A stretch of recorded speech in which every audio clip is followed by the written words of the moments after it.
Hello everyone and good evening सभी को। उम्मीद करता हूँ मेरी वॉइस प्रॉपर आ रही होगी सभी तक, एक बार कंफर्म कर देंगे।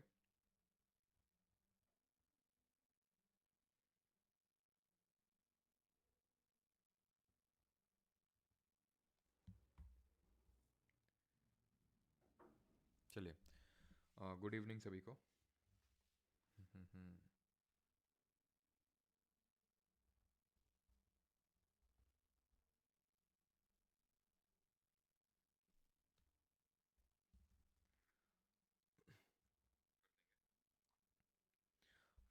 गुड इवनिंग स्वरूप, पंपा, अविस्ता, भावना, रजनी, सबको गुड इवनिंग। चलिए तो स्टार्ट करते हैं। एड्स चल रहा है? एड्स तो नहीं आ रहा होगा यार, मोनेटाइजेशन ऑफ कर रखा है। तो स्वेल्स, और आज का जो टॉपिक रहने वाला है वो दो टॉपिक रहने वाले मेनली। एक तो स्वेल्स देखने वाले हैं, स्वेल्स इन इंडिया, और दूसरा हमारा टॉपिक रहेगा national park and biosphere reserves. National parks, wild life sanctuary and biosphere reserves, ये आज के टॉपिक्स रहने वाले हैं। राइट, तो चलिए स्टार्ट करते हैं। सबसे पहले हम सॉइल टॉपिक देखने वाले हैं। सॉइल यानी कि मृदा, यानी कि मिट्टी। अब सबसे पहली बात तो ये है कि स्टडी ऑफ सॉइल को हम क्या बोलते हैं, यानी कि मृदा के अध्ययन को क्या नाम देते हैं? तो इसको बोलते हैं पीडोलॉजी। पीडोलॉजी। अब आप में से काफ़ी लोग काफ़ी डाइवर्स रीजन से होंगे। कोई आप में से मैक्सिमम लोग तो नॉर्थ इंडिया से होंगे, यूपी, बिहार, राजस्थान, मध्य प्रदेश, यहाँ से। आप में से कुछ लोग साउथ इंडिया से भी होंगे, जैसे आंध्र प्रदेश हो सकता है, कुछ लोग तेलंगाना बिल्कुल होंगे यहाँ से भी, कुछ लोग नॉर्थ ईस्टर्न स्टेट से भी होंगे। तो हर जगह, या फिर अगर आपने कभी विजिट किया हो, जैसे अगर आप नॉर्थ इंडिया से हैं, अगर आपने कभी साउथ इंडिया विजिट किया हो, तो आपने नोटिस किया होगा कि सॉयल डिफरेंट तरह की है। अब सॉयल की अगर हम बात करें, जो मिट्टी है वो पूरे इंडिया में अगर हम बात करें तो डिफरेंट तरह की सॉयल पाई जाती है। अभी सॉयल को डिफरेंट सर, वो सारे डाउट लास्ट के लिए रखा गया, ठीक है? जो बैच वगैरह की पूछना है कुछ भी तो लास्ट के लिए, ठीक है? अभी जो भी आपका टॉपिक चल रहा है उसमें अगर कोई डाउट है तो उसको पूछा करिए। राइट, तो अगर हम बात करें तो आईसीआर, जो हमारा इंडियन एग्रीकल्चरल रिसर्च इंस्टीट्यूट है, जिसको कि हम Indian council of agriculture research के नाम से जानते हैं, जिसका हेडक्वार्टर न्यू दिल्ली में है, ठीक है? जिसका कि हेडक्वार्टर न्यू दिल्ली में है। तो इस आईसीआर ने, ठीक है, इस आईसीआर ने जितनी भी हमारी इंडियन सॉयल्स हैं इनको टोटल 8 कैटेगरीज में डिवाइड किया है, या फिर डिफरेंट 8 तरह की डिफरेंट सॉयल बताई हैं आईसीआर ने। वो 8 तरह की सॉयल कौन कौन सी, वो अभी हम एक एक करके पढ़ने वाले हैं। लेकिन ठीक है, उसको भी हम एक एक करके देखेंगे, जितनी भी हमारी 8 सॉयल्स हैं। नहीं तो चलो मैं यहाँ पे लिख देता हूँ आपको, और फिर हम एक एक करके उन सॉयल्स के बारे में देखेंगे। तो 8 हमारी सॉयल्स हैं। पहली है एलुवियल सॉयल, जिसको कि हम जलोढ़ मिट्टी के नाम से जानते हैं, जो इंडिया में सबसे ज़्यादा मात्रा में पाई जाती है। दूसरी है हमारी ब्लैक सॉयल, यानी कि काली मिट्टी या फिर काली मृदा। तीसरी टाइप की हमारी सॉयल है रेड सॉयल, यानी कि लाल मृदा, ठीक है? चौथी नंबर पे हमारी आती है लैटेराइट सॉयल। और यही मेन जो 4 टाइप की सॉयल है जिनके बारे में आज के लेक्चर हम लोग कवर करने वाले हैं, ये हमारी 4 मेन टाइप्स की सॉयल है। बाकी जो थोड़े बहुत ही स्मॉल पार्ट में पाई जाती हैं, जैसे कि एक है आपकी डेजर्ट सॉयल, जिसको मरुस्थलीय मृदा बोल सकते हैं, ठीक है, जो हमें डेजर्ट्स में देखने को मिलती है। फिर अगर हम बात करें 6 नंबर की हो जाएगी पीट, ठीक है, पीटी सॉयल, या फिर इसको हम स्वैम्पी सॉयल के नाम से भी जानते हैं। 7th नंबर पे हमारी आ जाएगी पीटी हो गई, एंड एल्कलाइन सॉयल, ठीक है, एल्कलाइन सॉइल, जिसको हिंदी में बोल सकते हैं क्षारीय मृदा। और आखिरी टाइप की होती है हमारी मॉन्टेन सॉइल, जिसको कि हम पर्वतीय मृदा के नाम से भी जानते हैं। अब ये हमारी 8 डिफरेंट तरह की सॉइल्स हैं। अब इसमें से जो सबसे ज़्यादा इंडिया में पाई जाती है वो जलोढ़ मिट्टी, यानी कि एलुवियल सॉइल है, रफली 40%। उसके बाद लाल मिट्टी यानी रेड सॉइल 18% रफली। ब्लैक सॉइल की अगर परसेंटेज की बात करें तो ये रफली 15% पाई जाती है। तो परसेंटेज अगर बात करूं तो सिर्फ इन्हीं 3 का याद करना है। फिर अगर आपको लेटराइट का भी याद रखना है तो आप याद कर सकते हैं, 4.3% ये पाई जाती है, ठीक है? अब सॉइल की अगर बात करें तो सॉइल किस तरह से फॉर्म होती है, किस तरह से बनती है, वो हमें पता होना चाहिए। तो सॉइल अगर हम देखें तो ये अपने पेरेंट रॉक से बनती है। मेन जो सबसे बड़ा फैक्टर इसमें रहता है वो उसका पेरेंट रॉक रहता है। पेरेंट रॉक मतलब, अब जैसे मैंने आपको बताया, अगर आप नॉर्थ इंडिया में तो अलग तरह की सॉइल, साउथ इंडिया में चले जाइए, कुछ जगहों में आपको रेड सॉइल देखने को मिलेगी। तो जो सॉइल का मेन टेक्सचर होता है वो उसके पेरेंट रॉक पे डिपेंड करता है कि वो किस रॉक से बनी हुई है। रॉक से बनी हुई, हाँ, रॉक टॉपिक हम लोग पढ़ चुके हैं पहले ही। स्टडी ऑफ रॉक हम किस नाम से जानते हैं, जरा कमेंट में बताइए। तो हम रॉक पढ़ चुके हैं। तो रॉक की जब वेदरिंग होती है, वेदरिंग भी हम पढ़ चुके हैं। वेदरिंग का मतलब क्या होता है? वेदरिंग का एक तरह से मतलब होता है टूटना किसी चीज का। तो जब रॉक हमारी वेदर्ड होती है, टूटती है, तो धीरे धीरे पहले छोटे छोटे पीसेस में टूटेगी, और छोटे पीसेस में, और धीरे धीरे धीरे वो बारीक पार्टिकल्स में टूट जाती है, जिसको कि हम सॉयल बोलते हैं। तो अगर आपकी सॉयल रेड है, मतलब वो रेड तरह के एक रॉक से बनी होगी, उसका जो पेरेंट रॉक का मटेरियल है वो रेड रहा होगा। तो पेरेंट रॉक जो होता है वो सबसे बड़ा फैक्टर होता है ये डिटरमाइन करने में कि सॉइल का टाइप क्या होगा। लेकिन it is not the only thing which determines the formation of soil. तो अगर हम बात करें फैक्टर्स पहले, कि factors for the responsible for the formation of soil, for the formation of soil, यानी कि मिट्टी के फॉर्मेशन में जो फैक्टर्स रिस्पॉन्सिबल होते हैं वो कौन कौन से फैक्टर्स होते हैं। तो पहला तो हमारा हो जाएगा पेरेंट रॉक, ठीक है? पहला जो हमारा फैक्टर हो जाएगा वो हो जाएगा पेरेंट रॉक। दूसरा जो हमारा फैक्टर हो जाएगा दैट वुड बी वहाँ का क्लाइमेट कैसा है, यानी कि वहाँ पे एकदम ड्राई क्लाइमेट रहता है या फिर बहुत ज़्यादा वेट क्लाइमेट रहता है, तो डेफिनेटली वो भी डिटरमाइन करेगा। तीसरा अगर हम फैक्टर की बात करें तो वहाँ का एक तरह से टोपोग्राफी कैसा है, यानी कि टोपोग्राफी का मतलब होता है वहाँ पे रिलीफ फीचर्स कैसे हैं, ये डिटरमाइन करेगा। चौथा अगर हम फैक्टर्स की बात करें तो टाइम भी एक बड़ा फैक्टर होता है। टाइम भी बड़ा फैक्टर होता है, सबसे बड़ा फैक्टर, बहुत बड़ा फैक्टर ये भी है। क्यों? क्योंकि सॉइल का जो फॉर्मेशन होता है वो बहुत फ्यू सेंटीमीटर्स होता है बहुत सारे सालों में। बिकॉज हमने देखा जितने भी ज्योग्राफी में जितने भी हमने फिनोमेना देखे हैं उनको होने के लिए बहुत सारे साल लगते हैं। तो जो टाइम है ये एक बहुत बड़ा फैक्टर है, सालों में बहुत फ्यू सेंटीमीटर ऑफ सॉइल का फॉर्मेशन होता है। अब ये जो हमारे सॉइल की है इसको हम हॉराइजन्स में डिस्ट्रीब्यूट करते हैं। आपको तो सिर्फ यही दिखती है ना, हम लोग को सिर्फ यही दिखती है बिकॉज हम इसी टॉप लेयर में ही रहते हैं, लेकिन नीचे इसकी बहुत सारी लेयर्स के फॉर्म में है। सबसे पहले इसकी जो लेयर रहती है उसको हम बोल सकते हैं बेड रॉक। बेड रॉक का मतलब है कि जो अनवेदर्ड पेरेंट रॉक है। पेरेंट रॉक का मतलब क्या है? जैसे कि आपका जो भी रंग रूप है, नाक नक्शा है, वो आपके पेरेंट्स पे गया होगा। यानी कि कहीं ना कहीं आपकी काफ़ी सारी चीज़ें हैं कि भाई आपकी नाक ऐसी, आपकी हाइट इतनी, आपका कलर ऐसा है, तो वो आपके पेरेंट्स पे डिपेंड कर रहा है ना। तो वैसी सॉइल कैसी होगी उसके पेरेंट पे डिटरमाइन करेगा। तो पेरेंट रॉक थोड़ी सी ये ब्रेक हुई, जिसको हम बोलते हैं पार्टली वेदर्ड रॉक, थोड़ी सी ब्रेक हुई, इसको हम बोलते हैं सी होराइजन। देन आता है बी होराइजन, देन आता है ए होराइजन, इसको छोड़ दीजिए, देन आता है ओ होराइजन। बी होराइजन है सब सॉइल, ए होराइजन है टॉप सॉइल, और ओ होराइजन है ऑर्गेनिक लेयर। ये जो ओ लेयर है जिससे ओ होराइजन है, जिस विच स्टैंड्स फॉर ऑर्गेनिक लेयर, ये सारी सॉइल्स में नहीं पाया जाता है। इंडियन सॉइल्स में ये लैकिंग है। ये कुछ और नहीं बल्कि ह्यूमस ही है। ह्यूमस क्या होता है? एक तरह का एमॉर्फस डार्क कलर का, ध्यान रखना, एक तरह का amorphous dark coloured solid compound होता है, जो एक तरह का ऑर्गेनिक मटेरियल होता है। जैसे कि हमारे पेड़ पौधे, जीव जंतु या फिर हम इंसान, तो जब हम डेड हमारी डेथ हो जाती है, फिर प्लांट्स की डेथ हो जाती है, तो ये ऑर्गेनिक मटेरियल बन जाता है, चाहे कोई भी लिविंग बीइंग हो। तो उसके बाद वो ऑर्गेनिक लेयर बन जाता है, ह्यूमस बन जाता है वो। क्लियर? तो ये जो ऑर्गेनिक लेयर है वो हमारे इंडियन सॉइल्स में काफ़ी कम पाई जाती है, काफ़ी कमी टाइप ऑफ सॉइल है जो इसमें जिसमें ऑर्गेनिक लेयर देखने को मिलती है। तो ये एक तरह की ऑप्शनल टाइप हम बोल सकते हैं कि ये लेयर है, यानी सर हर सॉइल में नहीं देखने को मिलेगी, लेकिन टॉप सॉइल, सब सॉइल और पेरेंट रॉक तो ये सब में होगी। तो सी होराइजन, बी होराइजन और ए होराइजन के बारे में आपको पता होना चाहिए ऑर्डर में, कि बी आपका सब सॉइल है और ए आपका टॉप सॉइल है। क्लियर? ज़्यादा बहुत ज़्यादा इंपॉर्टेंट नहीं है क्योंकि बहुत ज़्यादा इस पर क्वेश्चन नहीं बने हैं। क्वेश्चन आपके उसी बनते हैं कि सबसे ज़्यादा कौन सी मिट्टी है, कौन सी मिट्टी में कपास की खेती के लिए सबसे ज़्यादा सूटेबल है, तो उस तरह क्वेश्चन बनते हैं, वो भी हम देखने वाले हैं। तो पेरेंट रॉक, क्लाइमेट, टोपोग्राफी और टाइम, ये चार इंपॉर्टेंट फैक्टर्स होते हैं जो फॉर्मेशन ऑफ सॉइल को डिटरमाइन करते हैं। अभी आते हैं एलुवियल सॉइल पे, यानी कि जिसको हम बोलते हैं जलोढ़ मिट्टी हिंदी में। ठीक है, जलोढ़ मिट्टी के नाम से इसको हम जानते हैं हिंदी में। अब एलुवियल सॉइल, एक चीज़ तो हम पढ़ चुके हैं कि इंडिया का रफली 40% एरिया ऑक्यूपाई करती है। पाई कहाँ पे जाती है? तो दो जगहों में, एक तो उत्तर के मैदान यानी नदर्न प्लेन्स, और दूसरा डेल्टाज ऑफ रिवर्स।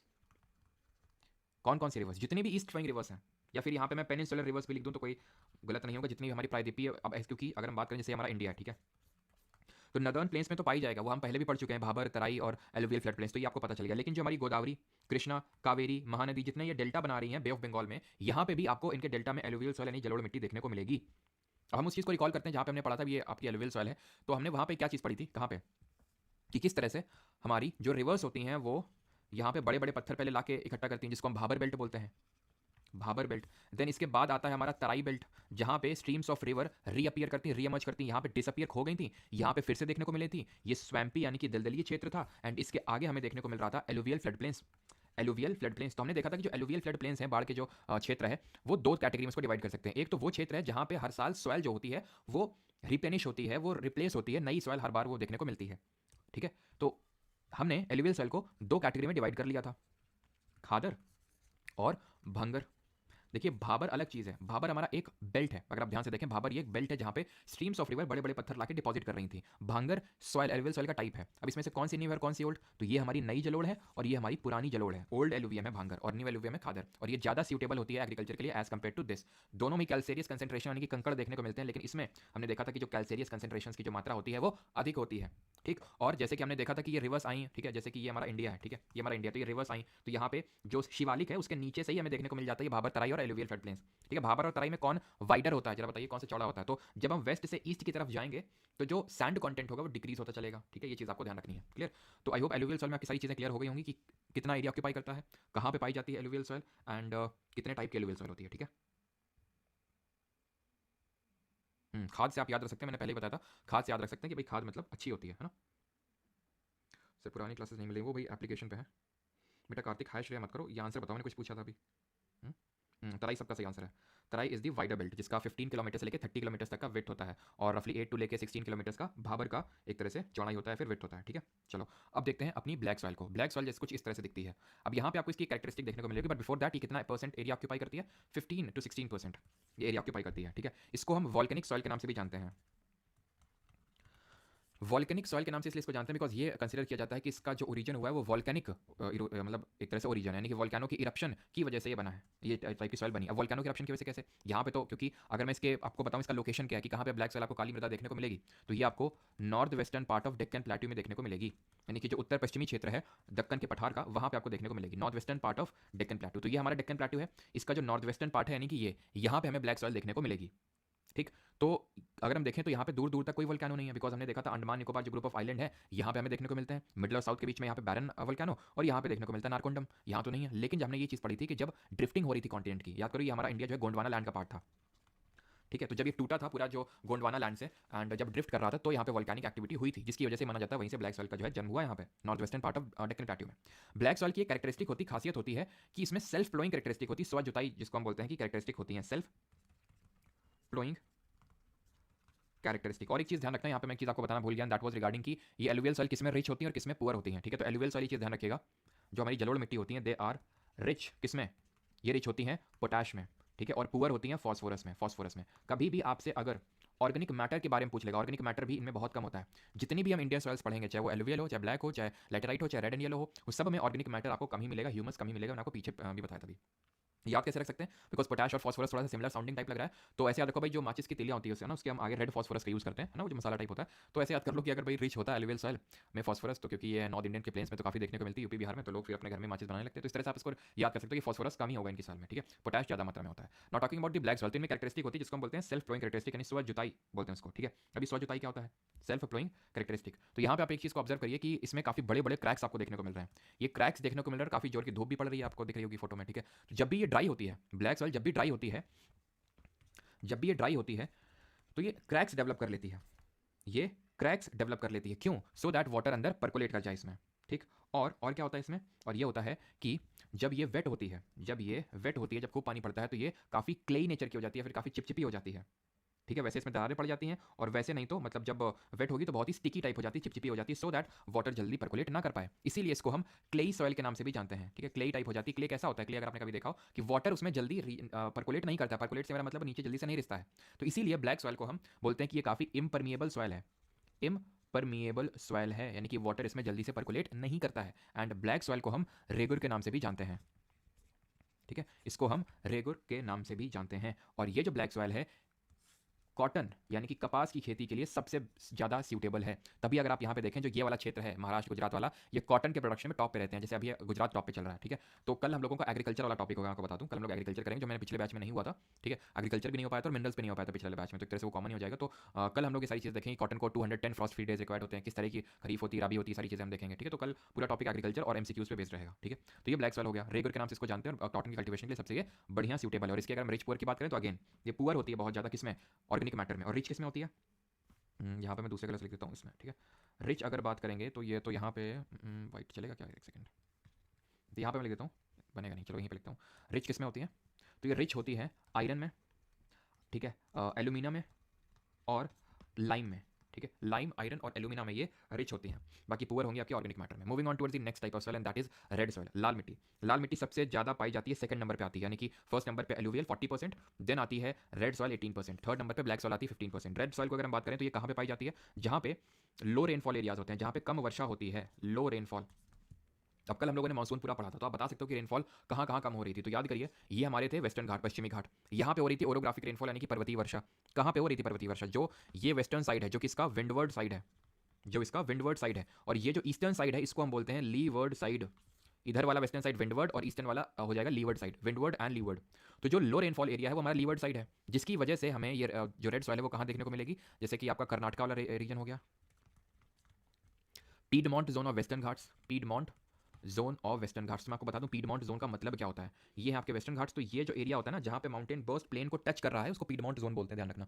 तो क्योंकि यहाँ पे तो विंडवर्ड साइड और ये लीवर्ड साइड है, तो इस वजह से यहाँ पे आपको रेड सॉइल देखने को मिलेगी, ठीक है। और कहाँ पे देखने को मिल सकती है, आपको तमिलनाडु में देखने को मिल सकती है, बिकॉज यहाँ पे भी उतनी ज़्यादा रेनफॉल नहीं होती, समर तो यहाँ पे ड्राई ही रहती है। महाराष्ट्र का जो लीवर्ड साइड है वहाँ पे रेड सॉइल देखने को मिलेगी। तो ये चीज़ आपको ध्यान रखनी है कि जहाँ पे भी लो रेनफॉल होगी वहाँ पे देखने को मिलेगी। इसको सॉइल ऑफ ऑमनिबस ग्रुप बोलते हैं।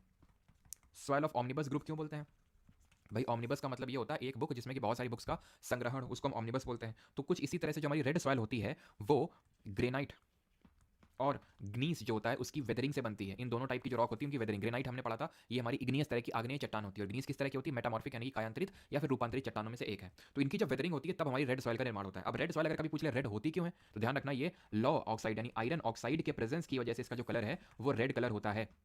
और जो येलो सॉइल है वो रेड सॉइल से ही बनती है। ये जो रेड सॉइल आप अपनी स्क्रीन पे देख पा रहे हैं, ये येलो जो सॉइल है वो इसी से बनती है। जब भी रेड सॉइल में क्या हो जाएगा, हाइड्रेशन हो जाएगा, यानी इसमें पानी पड़ जाएगा, तो ये जो सॉइल है ये येलो सॉइल में तब्दील हो जाएगी, कन्वर्ट हो जाएगी, जिसको हम बोलते हैं पीली मृदा। ठीक, यहाँ तक सभी को सारी चीज़ें क्लियर कि क्यों एक तरह से इसको हम बोलते हैं ऑमनिबस ग्रुप। ग्रेनाइट नेस किससे बनती है? लो रेनफॉल एरिया में पाई जाती है। ठीक है, और कहाँ कहाँ पाई जाती है ये चीज़ आपको पता होनी चाहिए, क्यों इसका जो कलर है वो रेड होता है। ठीक है, अभी आते हैं लैटेराइट सॉइल पे, यानी लैटेराइट इसको मृदा हिंदी में बोलते हैं। लैटेराइट मृदा अगर बात करें तो रफली 4.3% ये देखने को मिलती है। और लैटेराइट सॉइल जो है वो लीचिंग के प्रोसेस से बनती है। लीचिंग का मतलब क्या होता है? इसको हिंदी में निच्छालन प्रक्रिया बोलते हैं। ठीक है, निच्छालन प्रक्रिया, लीचिंग प्रोसेस। ये होता क्या लीचिंग? तो जब बहुत ज़्यादा बारिश पड़ती है सॉइल में तो उसके जो इंपॉर्टेंट कॉन्स्टिट्यूएंट्स हैं, इंपॉर्टेंट मिनरल्स हैं, वो वॉश अवे हो जाते हैं, धुल जाते हैं, या तो बह जाते हैं या तो सॉइल के अंदर नीचे परकोलेट कर जाते हैं। पीवाई की सीरीज में आई थिंक आज मैंने क्वेश्चन करवाया भी इस पे बेस्ड। तो उसी प्रोसेस को लीचिंग बोलते हैं। तो ये लीचिंग से बनती है, तो ऑब्वियस सी बात है ये वहाँ पे पाई जाएगी जहाँ पे हाई रेनफॉल होगी, सिंपल। क्योंकि लीचिंग से बनती है। लीचिंग होता क्या है? जब बहुत जोर की बारिश होती है तो इंपॉर्टेंट मिनरल्स वॉश अवे हो जाते हैं, तो ऑब्वियस सी बात है हाई रेनफॉल एरिया में देखने को मिलेंगी। ठीक है, और अगर बात करें इन लैटेराइट सॉइल की तो इनको हम ब्रिक सॉइल के नाम से भी जानते हैं, क्योंकि इनको ईंटें बनाने के लिए यूज़ किया जाता है। ब्रिक सॉइल के नाम से जानते हैं। एंड ये जो है कैशिव नट्स यानी कि जिनको हिंदी में काजू बोलते हैं, उसकी खेती के लिए सबसे बेस्ट सूटेबल होते हैं। कौन? लैटेराइट मृदा हमारी। ठीक है, तो ये हाई रेनफॉल और हाई टेम्परेचर एरिया में देखने को मिलती हैं। और अगर हम बात करें कहाँ कहाँ पे, तो जैसे कि तमिलनाडु का जो ईस्टर्न पार्ट है, हमने देखा था कि रिट्रीटिंग मानसून जो लौटता हुआ मानसून है, जिसको नॉर्थ ईस्टर्न मानसून के नाम से जानते हैं, वो बारिश करता है कहाँ पे? वो बारिश करता है तमिलनाडु में। तमिलनाडु में यहाँ पे ईस्टर्न घाट खड़े हुए ना, तो इसके लिए जो इसका ईस्टर्न साइड है वो विंडवर्ड साइड हो जाएगा और वेस्टर्न साइड इसका लिए लीवर्ड साइड हो जाएगा। ठीक है, यहाँ पे भी ओरोग्राफिक रेनफॉल हो जाएगी नॉर्थ ईस्ट मानसून की वजह से। तो इस वजह से जो ये वाला पार्ट है जहाँ पे ज़्यादा बारिश होती है तमिलनाडु का, वहाँ पे आपको लेटराइट सॉइल देखने को मिलेगी। ठीक है, तमिलनाडु का हो गया, सर्टेन पार्ट ऑफ आपका केरल का हो गया। ठीक है, तो यहाँ पे भी certain part of Andhra Pradesh हो गया, तो यहाँ पे आपको साउथ इंडिया में लेटराइट सॉइल देखने को मिलेगी, लेटराइट मृदा। सबसे ज़्यादा जो क्वेश्चन पूछने के चांसेस होते हैं वो इससे होते हैं। रीजन तो थोड़ा सा आपको पता चल गया, ठीक है, लेटराइट लेटराइट थोड़ा इधर कहीं पे, और रेड सॉइल भी यहीं कहीं कहीं पे थोड़ा सा, यहाँ पे भी जो रेड सॉइल वो पाई जाती है जहाँ पे कम रेनफॉल होती है। फिर ऊपर आपको पता चल गया कि भाई एलुवियल सॉइल है, यहाँ पे इनके जो डेल्टा है यहाँ पे आपको देखने को मिलेगी एलुवियल से, तो थोड़ा बहुत आपको माइंड में क्लियर हो गया। और जब ऑप्शन अगर देगा भी, वो पूछेगा स्टेट वगैरह, तो बहुत ही एब्सर्ड सा एक दो ऑप्शन में आपको रख के देगा वो। ठीक है, जिसको आप तुरंत एलिमिनेट कर पाएंगे। तो ये लेटराइट सॉइल, इसको हम ब्रिक सॉइल के भी नाम से जानते हैं। अब हम देख लेते हैं कुछ ऐसी सॉइल्स को जो बहुत ज़्यादा इंपॉर्टेंट नहीं है और ना ही बहुत ज़्यादा इनसे इंपॉर्टेंट ज़्यादा कोई क्वेश्चंस बनते हैं। तो सबसे पहले हमारी मार्शी, स्वैम्पी या फिर पीटी सॉइल के नाम से इसको जाना जाता है। ठीक है, मार्शी, स्वैम्पी या फिर पीटी सॉइल। और इसको अगर हम बात करें कहाँ पे पाई जाती है, तो जो हमारे कोस्ट्स होते हैं, जो तट होते हैं, वहाँ पे पाई जाती है सबसे पहले। ठीक है, इसमें हमें ह्यूमस कंटेंट देखने को मिलता है। ठीक है, यानी कि इसमें कार्बन कंटेंट बोल लीजिए आप, या फिर आप ऑर्गेनिक मैटर बोल लीजिए, कार्बन कंटेंट या फिर ऑर्गेनिक मैटर या फिर ऑर्गेनिक कंटेंट, या फिर इसमें आप बोल सकते हैं कि ह्यूमस थोड़ा बहुत इसमें प्रेजेंट होता है। ये मिलती है हाई रेनफॉल, हाई टेम्परेचर, फिर high temperature and high humidity वाले जो एरिया होते हैं, जहाँ पे आर्द्रता जो होती है वो ज़्यादा होती है। अच्छा, कमेंट में ये बताइए कि जो ह्यूमिडिटी है, जो आर्द्रता है, उसको हम किससे मापते हैं? ठीक है, तो हाई ह्यूमिडिटी और हाई टेम्परेचर और हाई रेनफॉल वाले एरिया में आपको देखने को मिलती है मार्शी या फिर पीटी सॉइल। फिर अगर हम बात करें जो हमारी मरुस्थलीय मृदा है, यानी कि डेजर्ट सॉइल, तो ऑब्वियस सी बात है डेजर्ट्स में देखने को मिलेंगी, जहाँ पे बहुत ही कम रेनफॉल हो, वेरी लो रेनफॉल एरियाज में। ठीक है, very low rainfall areas, less than 50 centimetre जहाँ पे होता है, जहाँ पे डेजर्ट्स होते हैं एकदम। कल हमने देखा था डेजर्ट्स के बारे में, तो कहाँ पे देखने को मिलेंगे इंडिया में? वेस्टर्न साइड ऑफ अरावली, यानी कि वेस्टर्न राजस्थान, पश्चिमी राजस्थान में देखने को मिलेंगी ये, गुजरात में, हरियाणा में, तो यहाँ पे देखने को मिलेंगे आपको ये desert soil. And the last type of is, last नहीं आई थिंक सेकंड लास्ट होगी, and that is mountain soil. ठीक है, माउंटेन सॉइल, जो कि ये कहाँ पे देखने को मिलेगी? माउंटेन्स में देखने को मिलेगी। सिंपल, अगर आप हिमालय वगैरह में चले जाएंगे तो वहाँ पे देखने को मिलेगी, पर्वतों में। ठीक है, पर्वतीय मृदा, और इसमें ह्यूमस कंटेंट अच्छे मात्रा में होता है इसमें। ठीक है, ह्यूमस ऑर्गेनिक मैटर, क्योंकि होता ये है ना कि वहाँ पे बहुत ठंडी कंडीशंस होती है माउंटेन्स पे, तो ये जो ह्यूमस होता है, जो पेड़ वेड़ गिरता है, ये जल्दी से डीके नहीं हो पाता। होता क्या, जहाँ पे बहुत ज़्यादा मान लो कि तापमान वगैरह है, तो वहाँ पे वो जल्दी से डीके हो जाता है, मतलब एकदम उसको हिंदी में बोल सकते हैं कि वो एक तरह से गल जाता है। लेकिन यहाँ पे क्या, क्योंकि ऑर्गेनिक जो मैटर है उसके डिकम्पोजिशन के लिए फेवरेबल कंडीशन ये होती है कि हाई टेम्परेचर होना चाहिए, बहुत अच्छा टेम्परेचर ज़्यादा होना चाहिए। लेकिन यहाँ पे माउंटेन्स पे तो कम होता है, तो ह्यूमस जल्दी से डिग्रेड नहीं कर पाता, तो ह्यूमस कंटेंट यहाँ अच्छा खासा देखने को मिलता है। And the last type of is alkaline soil.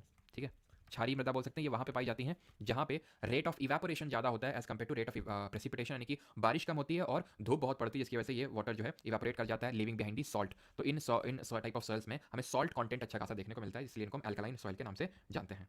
ठीक है, अच्छा, अगर कभी भी आपसे पूछ ले, वैसे तो कल अगेन मैं आपको चीज़ बताऊंगा कि जब जो एल्कलाइन सॉइल होती है उसको ट्रीट करने के लिए हम जिप्सम का यूज़ करते हैं। ठीक है, जिप्सम कंपाउंड का यूज़ करते हैं एल्कलाइन सॉइल को ट्रीट करने के लिए। ऑलराइट, अब यहाँ तक किसी कोई डाउट तो नहीं है, पूछ लो, नहीं तो फिर हम लोग आगे अगले टॉपिक पर बढ़ते हैं, that will be national park and biosphere reserves.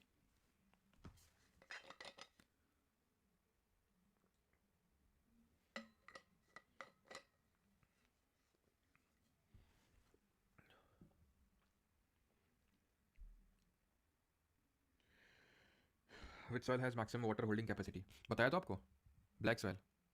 जब लिखा नहीं मैंने, क्लेई है, वेट है, इम्परमिएबल है, तो और क्या, वही बात हुई, हाई वाटर होल्डिंग, यानी कि पानी को रोक के रखने की क्षमता ज़्यादा होती है। ठीक है, हाई वाटर होल्डिंग कैपेसिटी। ठीक है, जैसे कि अगर आप यूपी बिहार से हैं, तो अगर आप गमलों में पानी डालिए, ठीक है, तो तुरंत नीचे से अगर गमले में छेद होगा तो नीचे से तुरंत निकल आएगा पानी, क्यों? क्योंकि वाटर होल्डिंग कैपेसिटी नहीं है। लेकिन मैं ब्लैक सॉइल में पानी डाली तो वो जल्दी से नहीं निकलेगा।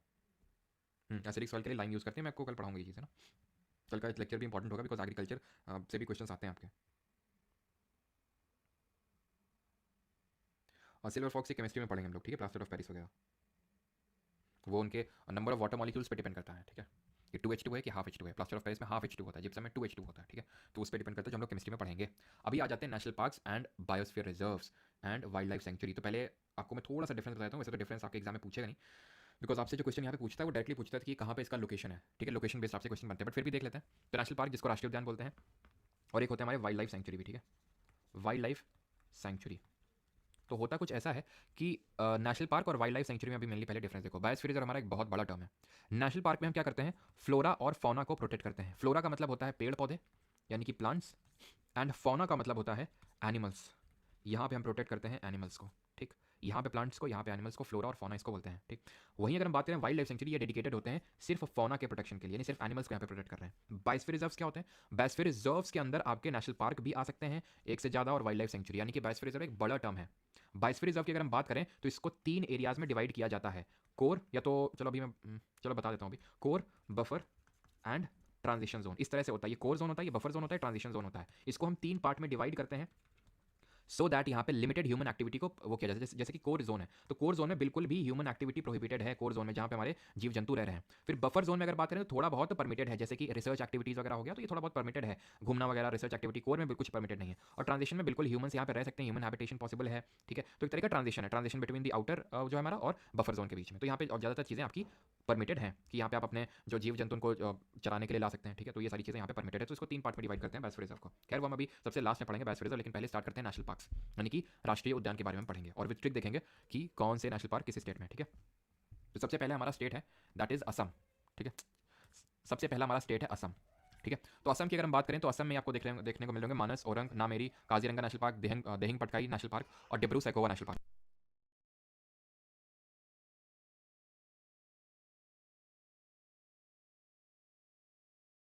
बात करें तो असम में मानस, ओरंग, नामेरी, काजीरंगा, दिहिंग पटकाई और डिब्रू सैखोवा आपको नेशनल पार्क देखने को मिलेंगे। ये राष्ट्रीय उद्यान देखने को मिलेंगे कहाँ पे, असम में, राइट। तो अगर हम बात करें इन नेशनल पार्क को याद कैसे रखेंगे, कुछ तो इसमें और भी मिसिंग है, ठीक है। तो यहाँ पे हम ट्रिक देख लेते हैं इसको याद करने की, ठीक है, जो असम के जितने भी हमारे नेशनल पार्क हैं। सर सारे देखेंगे, अभी बायोस्फीयर रिजर्व वो लास्ट में देखेंगे, ठीक है। यहाँ पे जो मैं करवा रहा हूँ नेशनल पार्क और वाइल्ड लाइफ सेंचुरी अभी हम देख रहे हैं, ठीक है, नेशनल पार्क और वाइल्ड लाइफ सेंचुरी, ठीक है। तो इसको आप इस तरह से याद कर सकते हैं, माना, ठीक है, माना ना मेरी काजी, माना ना मेरी काजी, ठीक है, करवा दी मेरी शादी ठीक है, करवा दी मेरी शादी औरंग शेख के साथ, ठीक है। जैसे औरंगजेब था ना हमारा, तो वैसे देखिए ये कांचर हिल्स है जिनको हमने कल डिस्कस किया था, ठीक है, किसके साथ, औरंग शेख के साथ। तो माना से हो जाएगा आपका मानस नेशनल पार्क, जो किसके लिए फेमस है जरा कमेंट में आप बताएंगे, ठीक है, मानस नेशनल पार्क। नामेरी से है यहाँ पे नामेरी नेशनल पार्क, जो यहाँ पे आप देख पा रहे होंगे, ठीक है, नामेरी नेशनल पार्क। काजी से है हमारा काजीरंगा नेशनल पार्क, ठीक है, काजीरंगा नेशनल पार्क किसके लिए फेमस है कमेंट में आप बताएंगे जल्दी से। शादी से क्या हो जाएगा आपका, शादी से हो जाएगा दी से पकड़िए दिहांग, ठीक है, दिहांग जो यहाँ पे आप देख पा रहे हैं। फिर देहिंग पटकाई, दिहांग भी है यहाँ पे और देहिंग पटकाई भी है, तो देहिंग पटकाई आप कर लीजिए, ठीक है, दी से कर लीजिए देहिंग पटकाई, ठीक है, देहिंग पटकाई नेशनल पार्क। और औरंग से हो जाएगा आपका औरंग नेशनल पार्क, ठीक है, औरंग नेशनल पार्क। और शेख से हो जाएगा डिब्रू शेखोवा नेशनल पार्क, ठीक है, डिब्रू शेखोवा नेशनल पार्क राष्ट्रीय उद्यान, ठीक है, शेख से डिब्रू शेखोवा नेशनल पार्क। और अगर बात करें यहाँ पे हम काजीरंगा की, तो ये फेमस है आपका एक सींग वाले गैंडे के लिए, जिसको हम बोलते हैं वन हॉर्न्ड राइनो, ठीक है, वन हॉर्न्ड राइनो के नाम से इसको जानते हैं, ठीक है। और यहाँ पे हम बैठे हुए हैं, बस थोड़ा सा ढंग से क्लियर पिक्चर भी नहीं है, नहीं तो फेस रिवील भी हो जाता लग जाता ठीक है। तो वन हॉर्न राइनो, और इसकी एडवाइस जरूर पढ़ लीजिएगा। आगे बढ़ते हैं और अगला देखते हैं वेस्ट बंगाल अपना, ठीक है, पश्चिम बंगाल, ऑलराइट। वेस्ट बंगाल देखते हैं, अभी पश्चिम बंगाल पे आते हैं। तो पश्चिम बंगाल की याद करने के लिए ट्रिक क्या है, इसकी ट्रिक है कि वेस्ट बंगाल की, ठीक है, वेस्ट बंगाल की जो पुराने बैच वाले उन्हें ट्रिक पता होंगी सारी, ठीक है। वेस्ट बंगाल की जलपरी है हमारी, जिनका नाम क्या है, नोरा ठीक है। तो ये सिंगल है, ये सिंगल है, अभी लगता तो नहीं है, ठीक है, सिंगल है और बड़ी सुंदर है, और क्या है बड़ी सुंदर है और सुंदर और गोरी है, ठीक है। इस ट्रिक को तो आप कभी नहीं भूलेंगे ना ठीक है, लेकिन सिंगल क्यों है, इसके पीछे का रीज़न है क्योंकि बॉक्सर है, ठीक है। जब भी कोई अप्रोच करता है तो बॉक्सिंग करने लगती है ये, तो इसलिए सिंगल है ये। तो वेस्ट बंगाल से आपका वेस्ट बंगाल हो जाएगा, ठीक है। जलपरी से हो जाएगा जल्दापारा नेशनल पार्क, ठीक है, जल्दापारा नेशनल पार्क। नोरा से हो जाएगा न्योरा वैली नेशनल पार्क, ठीक है, Neora valley national park, Neora घाटी राष्ट्रीय उद्यान। सिंगा से हो जाएगा सिंगलीला, ठीक है, सिंगा से हो जाएगा सिंगल से हो जाएगा सिंगलीला नेशनल पार्क। बड़ी से तो कुछ नहीं, और सुंदर से होगा आपका सुंदरबन नेशनल पार्क, ठीक है, जो कि हमारा बायोस्फीयर रिजर्व भी अभी हम देखेंगे, ठीक है। तो नेशनल पार्क बायोस्फीयर रिजर्व के अंदर ही आपका नेशनल पार्क आता है। और गोरी से हो जाएगा आपका गोरुमारा नेशनल पार्क, ठीक है, Gorumara national park. And boxer से हो जाएगा आपका बुक्सा टाइगर रिजर्व। तो ये एक तरह की टाइगर रिजर्व है जिसको जिसको वाइल्ड लाइफ सेंचुरी की कैटेगरी में रख सकते हो। तो बुक्सा टाइगर रिजर्व, तो ये हमारे सारे याद हो गए। जलपरी से जल्दापारा, नोरा से Nora valley national park, single से सिंगल नेशनल पार्क, सुंदर से सुंदरबन, ठीक है, सुंदरबन नेशनल पार्क, और गोरी से गोरुमारा नेशनल पार्क, ठीक है, बॉक्सर से बुक्सा टाइगर रिजर्व, ठीक है। तो ये आपका आई थिंक इन्हीं में से कोई एक है, गोरुमारा नेशनल पार्क है, ठीक है। चलो तो आगे बढ़ते हैं और अब आते हैं मध्य प्रदेश पे।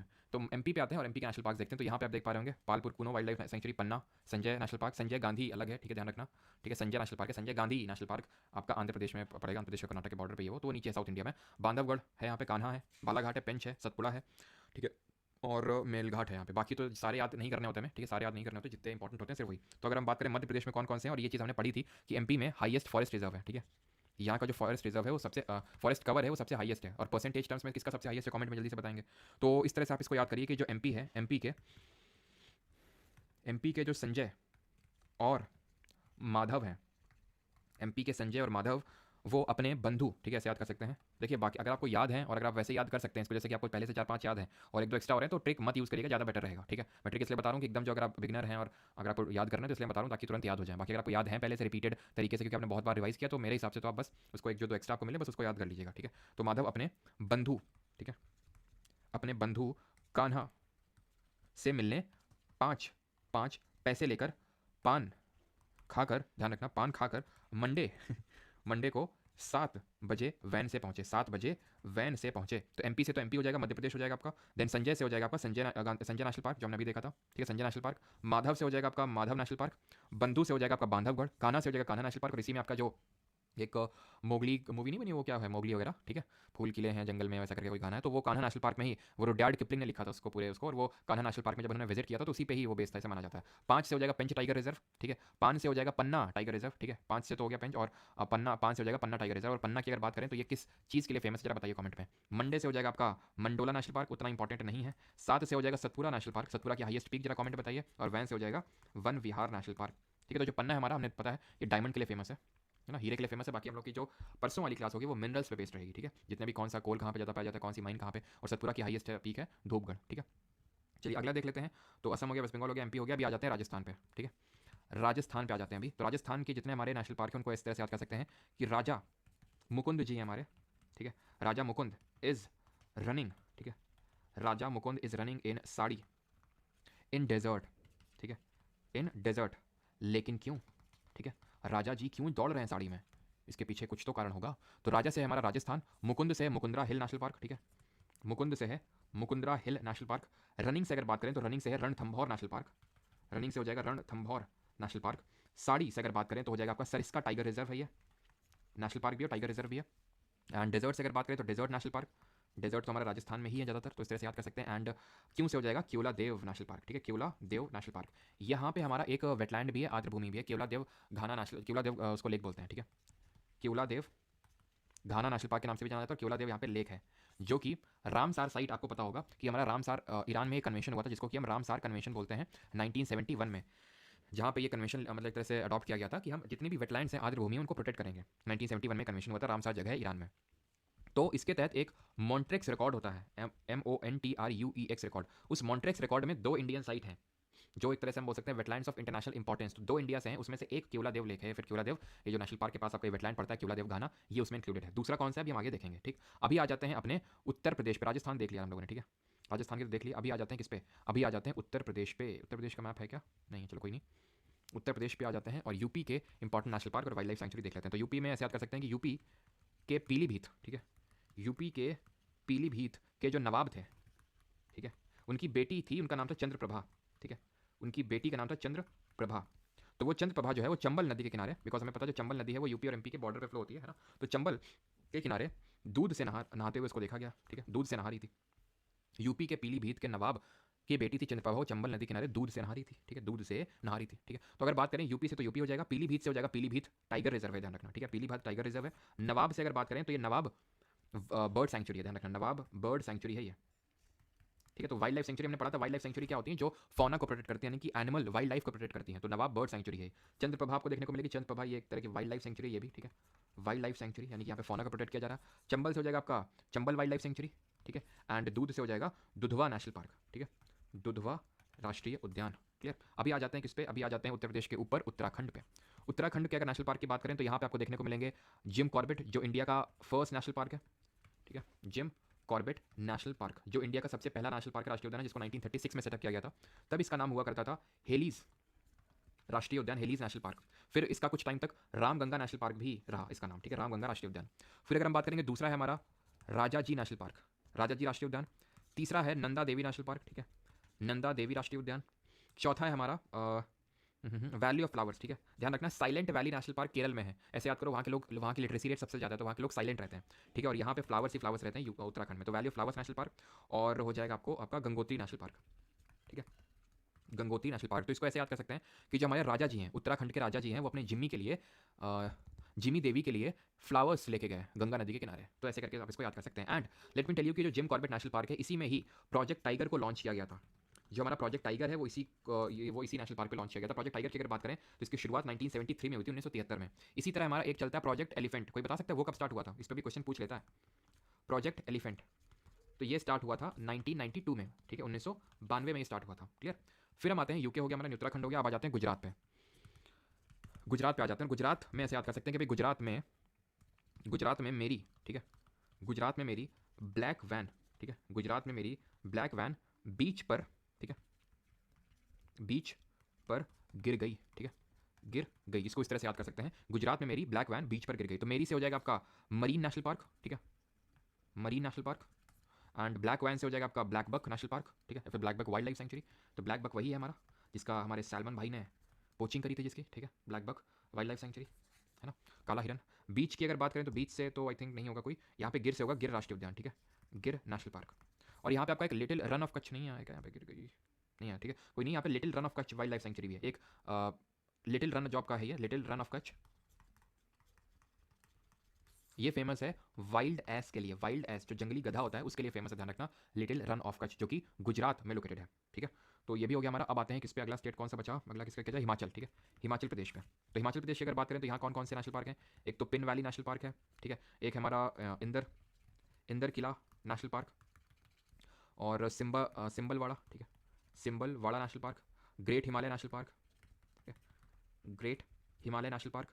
और कौन सा हो जाएगा आपका, ग्रेट वैली हो गया, पिन वैली भी हो गया, अंदर किला, ठीक है। तो आप इसको इस तरह से याद कर सकते हैं कि भाई कोई इंदर करके लड़का था, ठीक है, वो ग्रेट हिमालय में गया, उसकी वहाँ पे सिम खो गई, तो उसने अपनी पिन निकाली, ठीक है, और पिन से उसने सिम को जो है ढूंढना शुरू कर दिया, ठीक है। और एक और है खीर गंगा नेशनल पार्क है, वही मैं सोचा था कोई एक मिस हो रहा है, तो खीर गंगा नेशनल पार्क है। तो ऐसे याद रखो, ग्रेट हिमालय में हो गया, खीर खा रहा था बैठ के, सिम गिर गई, तो पिन से वो उसको निकाल रहा है, ठीक है, ऐसे करके। Now coming on to the Jammu and Kashmir जो रीजन है, ठीक है, जम्मू कश्मीर और लद्दाख वाला जो हमारा रीजन है, वहाँ पे आते हैं। तो यहाँ पे हमारे कुछ इंपॉर्टेंट है, जैसे हेमिस नेशनल पार्क है, जो कि करंटली लद्दाख रीजन में पड़ता है, हेमिस राष्ट्रीय उद्यान। और दाचीगाम, ठीक है, दाचीगाम नेशनल पार्क। सलीम अली, लेकिन ध्यान रखना सलीम अली जो नेशनल पार्क है वो जम्मू कश्मीर में है, लेकिन जो सलीम अली बर्ड सेंचुरी है, पक्षी अभ्यारण्य है, वो गोवा में देखने को मिलेगा आपको, ठीक है। और हमारा एक किश्तवाड़ नेशनल पार्क। तो आप इसको इस तरह से याद कर सकते हैं कि भाई जो हमारे सलीम जी हैं, सलीम जी ने हेमा जी को 2 ग्राम, सलीम अली हेमा जी को हेमिस 2 ग्राम दाचीगाम किशमिश दी, ठीक है। तो सलीम जी ने हेमा जी को 2 ग्राम किशमिश दी, इस तरह से आप इसको याद कर सकते हैं, जो जम्मू एंड कश्मीर और लद्दाख के हैं। तो जो हेमिस है वो मेनली हमारा लद्दाख में पड़ता है, बाकी दाचीगाम, सलीम अली और किश्तवाड़ ये जम्मू कश्मीर रीजन में पड़ते हैं। अब एक बार चेक कर लेता हूँ किसी कोई डाउट तो नहीं है, देन हम लोग आगे बढ़ते हैं। यहाँ का स्टेट एनिमल है आपका स्नो लेपर्ड।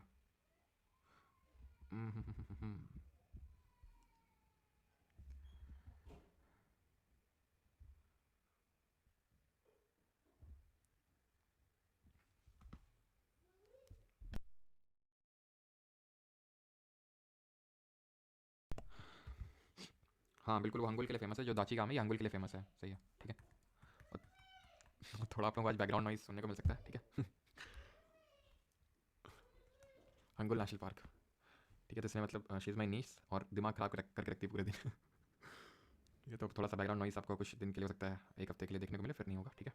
मम्मी के साउंड्स आपको बैकग्राउंड से सुनने को मिल सकते हैं। ठीक है, अभी इतनी बड़ी भी नहीं है कि उसको समझा सकें कि भाई बोलना नहीं है अभी, ठीक है। तो बड़ी मुश्किल से उसको बचा के रखा जाता है, क्योंकि वो उसका ये है कि हम चाचा के कमरे में मेरे कमरे में आती है वो सीधे, तो उसको काफ़ी बचा के रखा जाता है क्लास के टाइम में, ठीक है। खैर आगे बढ़ते हैं एंड आते हैं केरल पे, ठीक है, केरल पे भी आते हैं। और केरल में अगर हम बात करें तो एक तो जो मैंने आपको बताया था साइलेंट वैली नेशनल पार्क, ठीक है, साइलेंट वैली नेशनल पार्क है, इसको शांत घाटी राष्ट्रीय उद्यान जिसको बोलते हैं। तो आप इसको ऐसे याद कर सकते हैं कि भाई केरल में लिटरेसी रेट सबसे हाईएस्ट है, 94%। स्टैटिक जीके हम सेंसस क्लास में पढ़ चुके हैं, तो इसलिए वहाँ पे लिटरेसी रेट, जहाँ पे मतलब लोग ज़्यादा साक्षर होते हैं, तो वहाँ पे लोग साइलेंट होते हैं, ठीक है।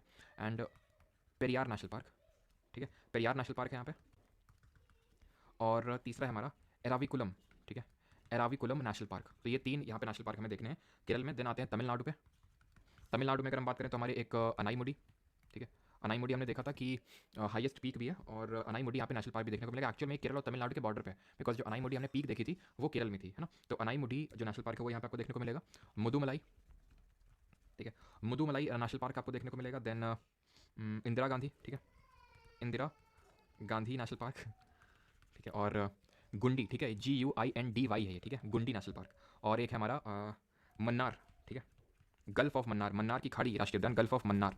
ये जो गल्फ ऑफ मन्नार है एक डुगोंग करके एनिमल होता है जिसको कि हम सी काउ, समुद्री गाय के नाम से जानते हैं, उसके लिए फेमस है, ठीक है। और एक है हमारा पलनी, ठीक है, पलनी नेशनल पार्क, ठीक है। तो ये हमारे तमिलनाडु के हैं। तो इसको ऐसे याद कर सकते हैं कि भाई कुछ हमारे अन्ना जी जो थे, अन्ना जी मधु जी के साथ मलाई खा रहे थे, ठीक है, तो कुछ गुंडे आ गए घाटी में गल्फ के पास में, तो कुछ गुंडे आ गए, तो इंदिरा जी ने जो क्या किया, इंदिरा जी ने उनको जो है पाल लिया, फिर कुछ भी, मतलब इंदिरा जी ने जो उनको एक तरह से छुड़ा लिया गुंडों से। तो इस तरह से आप इसको याद रख सकते हैं। देन अभी आते हैं कर्नाटक पे, ठीक है, कर्नाटक पे आते हैं। तो कर्नाटक के कौन कौन से इंपॉर्टेंट नेशनल पार्क हैं, तो हमारे कुद्रेमुख है, एक बनरघाटा है, नागरहोल है, बांदीपुर है। तो इसको हम इस तरह से याद कर लेते हैं कि राजीव नगर में, ठीक है, इस तरह से आप याद कर लो, राजीव नगर में कूड़े का एक अंश, ठीक है, कूड़े का एक अंश भी बैन है, ठीक है, एक अंश भी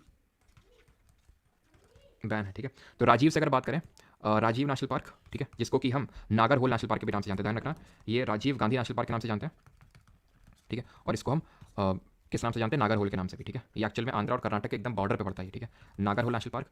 एंड नगर से भी आप नागरहोल याद कर सकते हैं, ठीक है, नगर से भी आप नागरहोल को याद कर सकते हैं। कूड़े से कुद्रेमुख, ठीक है, कुद्रेमुख। ये जो कुद्रेमुख है ना, इसका एक्चुअल में जो मीनिंग होता है वो हॉर्स का जो पंजा होता है, ठीक है, जो घोड़े का जो पंजा होता है, मतलब जो पैर का जो खुर होता है वो होता है कुद्रेमुख। कुद्रेमुख में हम कल पढ़ेंगे, परसों पढ़ेंगे, माइंस भी हैं, ठीक है, कुद्रेमुख माइंस। तो जो कुद्रेमुख का एक्चुअल मीनिंग होता है वो वही होता है, ठीक है। अंश की अगर बात करें तो अंश का हो जाएगा आपका अंशी नेशनल पार्क, अंशी नेशनल पार्क। और बैन से हो जाएगा बनरघट्टा नेशनल पार्क, ठीक है, बनरघट्टा नेशनल पार्क। तो ये हमारे कर्नाटक के नेशनल पार्क और ये है, ठीक है। एंड ये क्या है, ये केबुल लैमजाओ नेशनल पार्क, जो कि आपको कहाँ पे देखने को मिलेगा, जल्दी से बताइए। तो ये आपको देखने को मिलेगा मणिपुर में। और जो मैंने आपको बताया था कि जो मॉन्ट्रेक्स रिकॉर्ड में हमारे 2 वेटलैंड्स हैं जो मॉन्ट्रेक्स रिकॉर्ड में आते हैं, वेटलैंड्स की अगर हम बात करें, तो एक तो हमने देखा था केवलादेव खाना नेशनल पार्क, और दूसरा है हमारा ये केबुल लैमजाओ नेशनल पार्क, जो कि एक फ्लोटिंग यानी तैरता हुआ राष्ट्रीय उद्यान है, फ्लोटिंग नेशनल पार्क है, ठीक है, तैरता हुआ राष्ट्रीय उद्यान है। और ये कहाँ पे है, ये मणिपुर में है, ठीक है, मणिपुर में। और मणिपुर में ये एक फ्लोटिंग नेशनल पार्क इसलिए है बिकॉज यहाँ पे जो आप देख पा रहे हैं ये एक तरह वेजिटेशन है जो फ्लोट कर रहा है। इसको हम फुमडिस के नाम से जानते हैं। अभी तक पूछा तो नहीं, लेकिन काफी अच्छा क्वेश्चन बनेगा कि फुमडिस किस नेशनल पार्क पे देखने को मिलेगा। तो ये जो फ्लोट कर रहा है ये फुमडिस बोलते हैं इसको, ये चीज़ ध्यान रखिएगा, ठीक है। केबुल लैमजाओ नेशनल पार्क कहाँ पे, मणिपुर में है, क्लियर।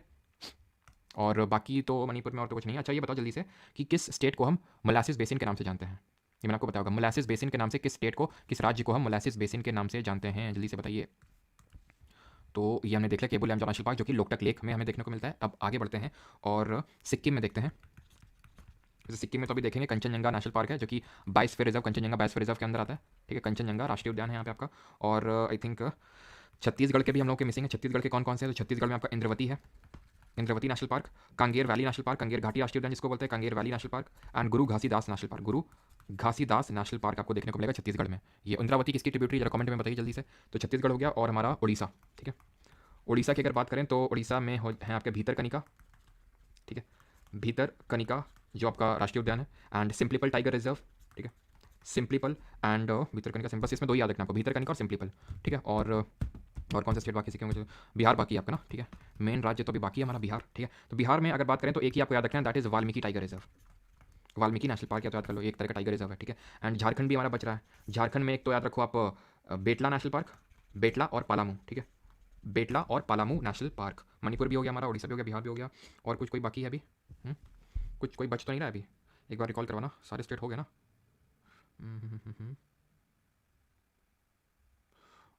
आज का टॉपिक थोड़ा सा मुझे पता है बोरिंग लग रहा होगा आपको, क्योंकि थोड़ी सी फैक्चुअल चीज़ें हैं, लेकिन कोई नहीं, कभी कभी ऐसी भी चीज़ें आपको पढ़नी पड़ती हैं, है कि नहीं, सारे रोज़ इंटरेस्टिंग चीज़ें। तो हाँ, आंध्र बच रहा है ना, आंध्र प्रदेश। तो आंध्र प्रदेश में पापीकोंडा, ठीक है, पापीकोंडा नेशनल पार्क है, पापीकोंडा राष्ट्रीय उद्यान है, ठीक है।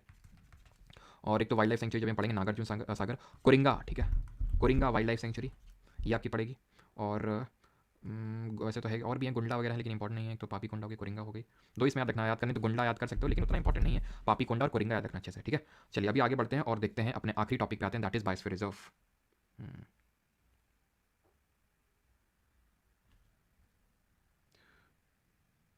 महाराष्ट्र के भी नहीं करवाए क्या मैंने, महाराष्ट्र के भी नहीं करवाए हुए हैं क्या अभी? महाराष्ट्र के भी नहीं हुए हैं बिल्कुल। चलो तो महाराष्ट्र के भी कर लेते हैं। महाराष्ट्र की अगर बात करें तो एक तो हमारा संजय गांधी नेशनल पार्क हो जाएगा, ठीक है। संजय गांधी, संजय तो वहाँ पे है, ठीक है, सही वो राजीव था, ठीक है, राजीव गांधी नेशनल पार्क आपका एमपी में था। संजय गांधी यहाँ पे हो जाएगा। ताडोबा, ठीक है, ताडोबा अंधारी नेशनल पार्क, एक ये हो जाएगा। और पेंच ध्यान रखना, पेंच दोनों के बॉर्डर पर पड़ता है एमपी, और ये मैंने आपको पिछले जो जनवरी मंथ था उसके करंट अफेयर में बताया था। और आज हम लोग का 27 फेब है, यानी कि 2 दिन बाद फरवरी खत्म हो जाएगा। और मैं आपको बता दूं, फेब के करंट अफेयर आपने देखा होगा कि इस बार कोई शेड्यूल नहीं लगा हुआ है क्लास का, क्योंकि इस बार शेड्यूल नहीं है क्लास का। इस बार आपको करंट अफेयर कुछ अलग फॉर्मेट मिलने वाले हैं, और वो आपके लिए सरप्राइज है, ठीक है। वो रहेगा रिकॉर्डेड फॉर्मेट में, लेकिन कुछ अलग फॉर्मेट में रहेगा, और वो आपके लिए एक सरप्राइज है। तो जब मिलेगा तब आप बताइएगा कि कैसा लगा आपको, ठीक है। संजय गांधी हुए, तड़ोबा अंदर, पेंच हो गया, पेंच बॉर्डर पे था, और चंडोली बस एक याद कर लो, ठीक है, चंडोली नेशनल पार्क, चंडोली, ठीक है। और तो आई थिंक कोई मिस नहीं हो रहा है। तड़ोबा हो गया, चंडोली हो गया, और संजय गांधी तो हो ही चुका है। नवगांव भी है, लेकिन इंपॉर्टेंट नहीं है, पेंच बॉर्डर पे है, या लिखना है तो यार लिख सकते हो नवगांव, लेकिन ये उतना इंपॉर्टेंट नहीं है, ठीक। अभी आते हैं बायोस्फीयर रिजर्व पे। तो पहली बात तो ये ध्यान रखना कि इंडिया में total number of biosphere reserve हैं कितने? 18 बायोस्फीयर रिजर्व है टोटल इन इंडिया, ठीक है। Total 18 biosphere reserves in India. इसमें से 12 जो बायोस्फीयर रिजर्व्स हैं वो यूनेस्को के मैब प्रोग्राम के अंडर में आते हैं, मैन एंड बायोस्फीयर प्रोग्राम। यानी कि भारत में 18 बायोस्फीयर रिजर्व हैं, जिसमें कि यूनेस्को ने 12 को एक तरह से रिकॉग्नाइज कर रखा है अपने मैब, मैन एंड बायोस्फीयर प्रोग्राम के तहत, क्लियर। जो कि यूनेस्को ने 1971 में स्टार्ट किया था, 1971 में। इसका हेडक्वार्टर बताइए जल्दी से कहाँ पे? तो वो 12 कौन से हैं वो भी देखेंगे, लेकिन पहले पूरे 18 देखेंगे, उसके बाद वो 12 या फिर वो 6 को हटा देंगे, और वो मैं आपको 12 बता दूंगा कौन से हैं, ठीक। चलिए, तो क्यों ना स्टार्ट करें। जो सबसे पहला हमारा यूनेस्को मैप प्रोग्राम के तहत आया था, दैट वाज नीलगिरी। ये it was the first to be included in the under the UNESCO का मैप प्रोग्राम के अंडर। और ये जो है नीलगिरी, ये आपका 3 स्टेट में पड़ता है, केरल, तमिलनाडु और कर्नाटक के बॉर्डर में ही है नीलगिरी, ठीक। Then great Rann of Kutch, little Rann of Kutch बताया था। ये बायोस्फीयर जो रिजर्व है ना, biosphere reserve, great Rann of Kutch ऊपर और नीचे लिटिल है, जहां पे वाइल्ड लाइफ देखने को मिलता है। नीचे आपका लिटिल रन ऑफ कच्छ, जहां पे वाइल्ड लाइफ, जंगली गधा देखने को मिलता है आपको, ठीक है। ये लार्जेस्ट आपका largest biosphere reserve in India है, ठीक है। तो ये हो गया गल्फ ऑफ मन्नार, यहाँ पे बायोस्फीयर रिजर्व देखने को मिलेगा, जहाँ पे डुगोंग सी का मैंने आपको बताया था। शेषाचलम हिल्स, ये है आपका आंध्रा में, तो आपको साफ साफ दिख रहा है कौन सा स्टेट है। सिंपलीपल नेशनल पार्क, सिंपलीपल बायोस्फीयर रिजर्व ये ओडिशा में, जहाँ सिंपलीपल नेशनल पार्क सिंपलीपल बायोस्फीयर रिजर्व के अंदर आता है। ऐसे देखो यहाँ के लोग बहुत सिंपल होते हैं। ओडिशा के हमारे सीएम कौन है? नवीन पटनायक जी, कितने सिंपल रहते हैं एकदम, ठीक है। तो सिंपलीपल। सुंदरबन तो भाई सबको पता है, अभी ओडिशा की, सॉरी वेस्ट बंगाल की हमारी जल की परी नोरा जी है ना, सुंदर गोरी, इस तरह से हमने याद किया था। तो सुंदरबन नेशनल पार्क और सुंदरबन बायोस्फीयर रिजर्व भी है, क्लियर। डिब्रू सेखोया ऊपर, और डिब्रू सेखोया कहाँ पे? ये असम में, अरुणाचल में नहीं है, असम में डिब्रू सेखोआ, ठीक है। डिब्रू सेखोआ ऐसे याद किया था हम लोगों ने। औरंग शेख, तो औरंग शेख डिब्रू सेखोया, ठीक है, नेशनल पार्क याद किया था। दिहांग दिबांग, अब दिहांग दिबांग हमें पता है कि अरुणाचल में ब्रह्मपुत्रा का नाम है दिहांग, और इसकी सहायक नदी ट्रिब्यूटरी है दिबांग। तो अब वैसी बात है कहाँ पे होगा? अरुणाचल में होगा। इसको भी याद करने में कोई दिक्कत नहीं, मेन हमें लोकेशन पता होनी चाहिए, ठीक है।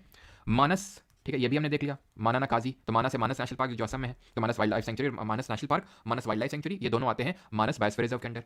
कंचनजंगा नेशनल पार्क है सिक्किम में, और इसको 2018 में इंक्लूड किया गया था इन द यूनेस्को का मैप प्रोग्राम। और ये वर्ल्ड की सबसे वर्ल्ड मिक्स्ड हेरिटेज साइट है। जो कंचनजंगा है आपकी, जो सिक्किम में है, ये वर्ल्ड की highest mixed world heritage site है, मिक्स्ड वर्ल्ड हेरिटेज साइट है, जिसको कि यूनेस्को ने रिकॉग्नाइज कर रखा है। और हमें पता है कंचनजंगा यहाँ पे पीक भी है, जो इंडिया की हाईएस्ट पीक है। कमेंट में बताएंगे कि कितनी हाइट है इसकी। देन आ जाइए छत्तीसगढ़ और मध्य प्रदेश के बॉर्डर में अचानक अमरकंटक। इसको भी याद करना बहुत आसान है, क्योंकि अमरकंटक हमने पढ़ा था जब हम रिवर सिस्टम पढ़ रहे थे, कि जो अमरकंटक है वो एक तरह का रेडियल ड्रेनेज पैटर्न दिखाता है। यहाँ से हमारी कौन सी 2 मेन इंपॉर्टेंट रिवर्स निकलती है जरा बताइए। तो अचानक अमरकंटक हो गया।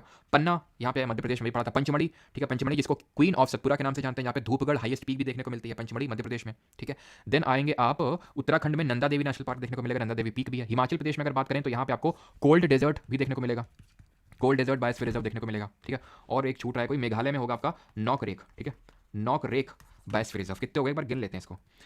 1 हो गया, 2 हो गया, 3 हो गया, एक सेकेंड, 1 2 3 4 5 6 7 8 9 10 11 12 13 14 15 16, 2 यानी कि छूट रहे हैं। 2 कौन से हैं जो बच रहे हैं? कोल्ड डेजर्ट हो गया, नंदा देवी हो गया, अरुणाचल नौकरी हो गया, असम वाला भी हो गया,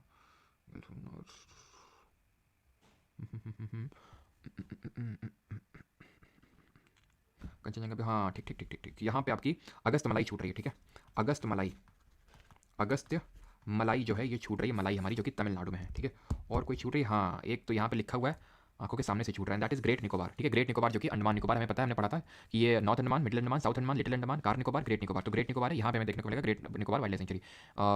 ये कौन सा पैसेज है जरा बताएंगे, और ये कौन सा चैनल है ये जल्दी से कमेंट में बताएंगे, ठीक है। और कुछ तो नहीं बाकी। अगर मैं बात करूँ इसमें कौन रिकॉग्नाइज्ड है यूनेस्को के मैप प्रोग्राम के अंडर, तो 18 हैं टोटल जो हमने अभी देख लिया, 12 रिकॉग्नाइज्ड हैं। वैसे तो ये पूछेगा नहीं, ये क्वेश्चन पूछेगा कि पहला कौन सा था, नीलगिरी था, और सबसे बड़ा कौन सा था, तो वो आपका ग्रेट रन ऑफ कच्छ था, ठीक है।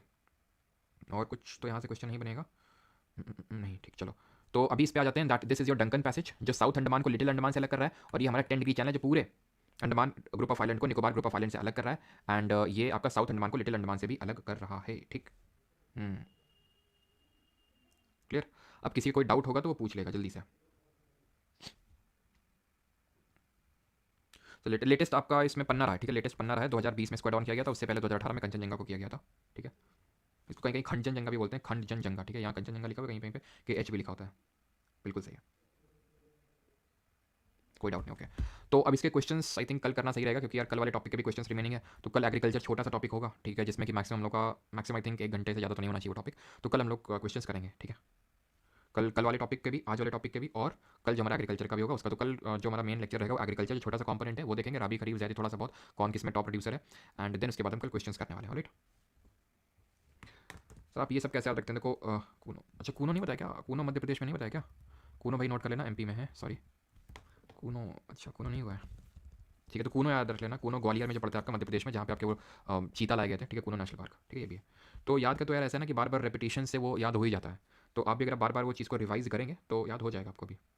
शुरू में तो दिक्कत हो गया, मानता हूँ यार, थोड़ा सा बोरिंग टॉपिक है बोरिंग टॉपिक तो है, लेकिन अब क्या करें, मुझे बोरिंग लगता है, लेकिन पढ़ना तो पड़ेगा। और हाँ, ये थोड़ा सा एक छूट रहा है हमारा भाई। ये क्या है? तो ये कुछ नहीं, IUCN की हमारी लिस्ट होती है, international union for conservation of nature, एक होता है हमारा संस्था, जिसका हेडक्वार्टर कहाँ पे है? ग्लैंड, स्विट्जरलैंड में है। और ये करता क्या है? ये एक अपनी रेड लिस्ट निकालता है, ठीक है। रेड लिस्ट, अगर कभी पूछ ले कि रेड लिस्ट कौन सी संस्था निकालती है, तो IUCN निकालती है, जिसमें कि ये डिफरेंट जो हमारी स्पीशीज होती हैं, स्पीशीज में फ्लोरा फौना दोनों आते हैं, पेड़ पौधे और जीव जंतु दोनों आते हैं, तो इनको डिफरेंट कैटेगरीज में लिस्ट करती है। कैसे?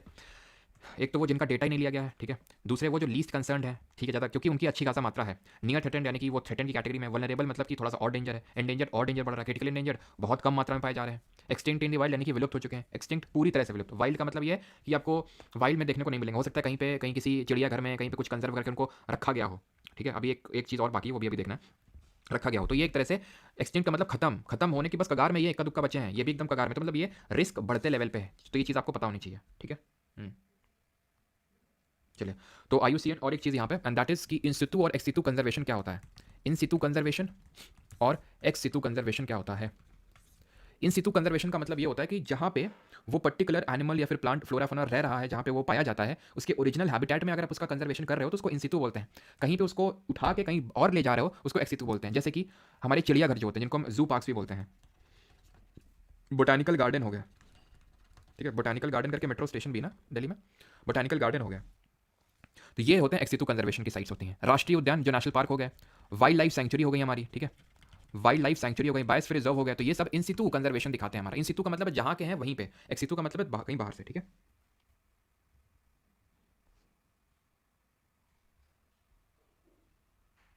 IUCN से तो ये क्वेश्चन बनेगा जो एक तो मैंने बताया आपको, कूना चीता वाला, हाँ ठीक है। तो ये क्वेश्चन और इसका हेडक्वार्टर पूछ सकता है आपसे। बाकी तो जो न्यूज़ में रहते हैं, जैसे कि हमने देखा था जो हमारा हिमालयन वोल्फ है, ठीक है, तो उसको अभी वल्नरेबल कैटेगरी में रखा गया था। तो जो न्यूज़ में रहते हैं तो वो आपसे पूछ सकता है।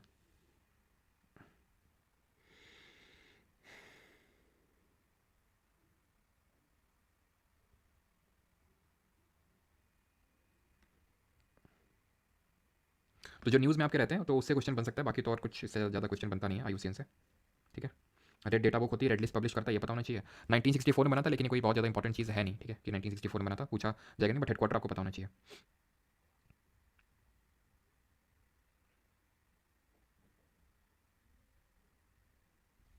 चलिए भाई, थैंक यू, मिलते हैं कल के लेक्चर में, जो कि एग्रीकल्चर और MCQs पे रहने वाला है।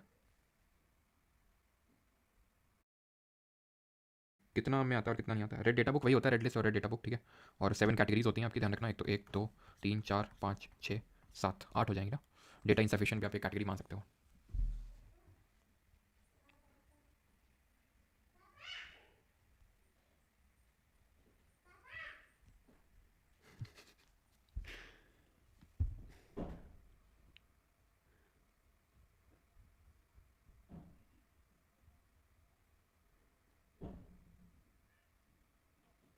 नहीं, वो इन सितु नहीं होगा, वो एक्स सितु होगा, ठीक है, क्योंकि उसको एक तरह से ट्रांसपोर्ट किया गया बोल सकते हैं।